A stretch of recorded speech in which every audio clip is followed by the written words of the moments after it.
Assalamualaikum warahmatullahi wabarakatuh. Salam sejahtera untuk kita semua. Semoga kita selalu dalam lindungan dan naungan Tuhan Yang Maha Esa. Saya Septa Ramadhani, mahasiswa semester 3, Program Studi Pendidikan Masyarakat, Fakultas Keguruan dan Ilmu Pendidikan, Universitas Sriwijaya. Pada kesempatan kali ini, di dalam video ini, saya akan menjelaskan mengenai video pembelajaran. Dan tema yang saya ambil mengenai media pembelajaran dan karakteristiknya. Selamat menyaksikan. Di slide pertama ada pengertian media. Media merupakan sesuatu yang bersifat menyalurkan pesan dan dapat merangsang pikiran, perasaan, dan kemampuan audiensi siswa, sehingga dapat mendorong terjadinya proses belajar pada dirinya. Penggunaan media secara kreatif akan memungkinkan siswa untuk belajar lebih baik dan dapat meningkatkan performa mereka sesuai dengan tujuan yang ingin dicapai. Yaitu ada klasifikasi media pembelajaran menurut para ahli. Yang pertama ada menurut Rudy Bretsch. Jadi Rudy Bretsch mengatakan bahwa ciri utama media pada unsur pokok yaitu suara, visual, dan gerak. Kemudian ada menurut Humar Haji Malik, salah satu ahli dari Indonesia. Beliau mengatakan ada 4 klasifikasi media pembelajaran atau media pengajaran, yaitu alat visual yang dilihat, alat yang bersifat auditif yaitu dengar, alat yang bisa dilihat dan didengar atau dramatisasi. Kemudian ada menurut Jetchny, dia mengatakan bahwa media diklasifikasikan menjadi 7 kelompok, yaitu benda untuk didemonstrasikan baik secara lisan, cetak, kemudian ada gambar-gambar, ada gambar gerak, ada gambar diam, kemudian film, ada yang bersuara, kemudian ada mesin belajar. Selanjutnya, berdasarkan beberapa pengklasifikasian ahli ditarik kesimpulan secara umum media pembelajaran itu ada 5. Nah, yang pertama ada media berbasis cetakan. Media berbasis cetakan merupakan media visual yang pembuatannya ini melalui proses printing atau pencetakan atau juga disebut dengan offset. Jadi media ini menyajikan pesannya itu melalui huruf dan gambar-gambar yang diilustrasikan untuk lebih memperjelas pesan atau informasi yang disajikan. Jenis media bahan cetak ini diantaranya adalah buku teks, modul, dan bahan pengajaran yang terprogram.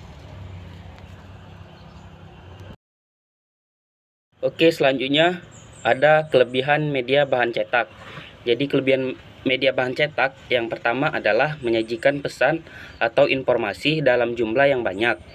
Nah, kemudian ada mudah dibawa kemana-mana jadi karena dia berbentuk buku, jadi bisa dimasukkan ke dalam tas. Dan juga ada buku yang mini, itu bisa dimasukkan ke dalam saku baju maupun saku celana.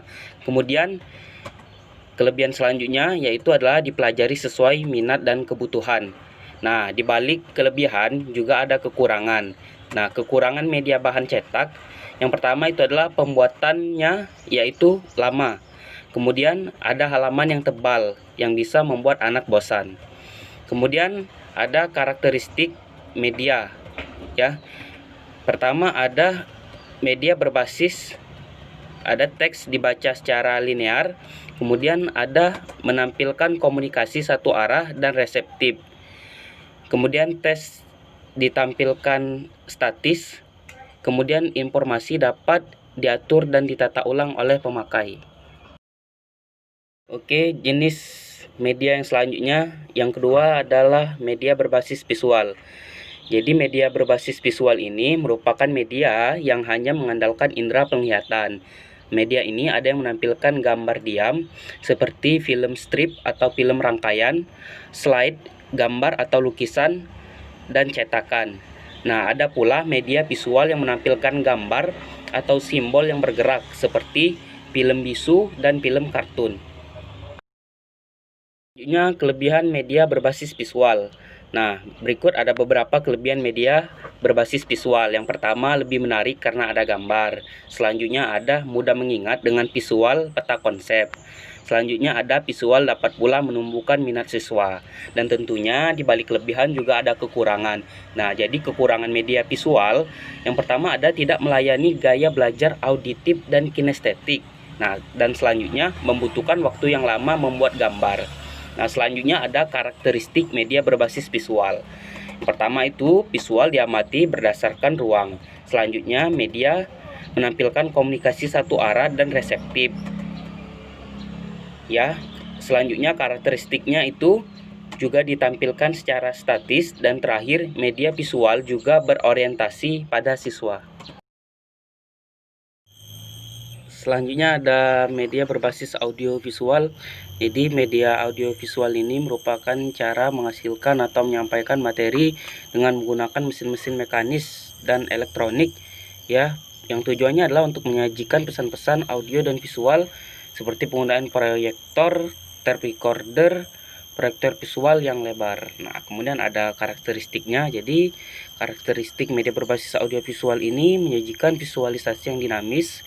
Kemudian ada kelebihannya itu adalah lebih efektif dalam menerima pembelajaran. Kemudian juga terdapat kelemahan, yaitu memerlukan waktu yang lama dalam pembuatan. Selengkapnya bisa kalian lihat di slide ini. Kemudian ada media berbasis komputer.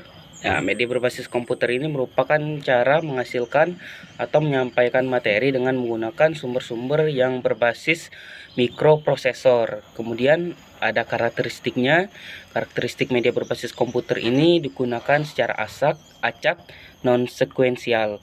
Kemudian ada kelebihannya. Kelebihan dari media berbasis komputer dapat melakukan kontrol terhadap aktivitas belajar.